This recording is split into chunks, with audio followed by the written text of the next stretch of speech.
ఉంటాం, అక్కడి నుంచి సహాయం వస్తుంది, నాకు ఇక్కడి నుంచి సహాయం వస్తుంది. లేదా అరణ్యం అంటే లోకంలోంచి మనం వృద్ధి చెందొచ్చు. మనం ఆ పనులు చేస్తే బాగుపడతాం, ఈ పనులు చేస్తే బాగుపడతాం, ఈ విధంగా వెళ్తే చాలా బాగుంటుంది, మనం ఎన్నో ఆలోచనలు చేస్తూ ఉంటాం. కానీ ఎక్కడి నుంచి కూడా మనం హెచ్చించబడడానికి అవకాశం ఉండదండి.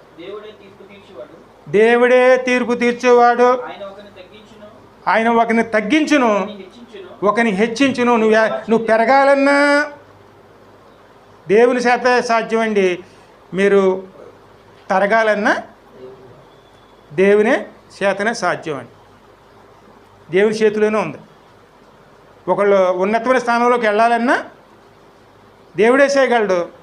ఒకరిని ఉన్నతమైన స్థానంలోంచి ఆత్మ పాతాళానికి తీసుకెళ్ళాలన్నా ఒకరి దేవుని వల్లనే సాధ్యం అవుతుంది. మరి ఎవరి దగ్గర మనం జాగ్రత్తగా ఉండాలి అమ్మా? మరి ఎంతమంది మరి దేవుని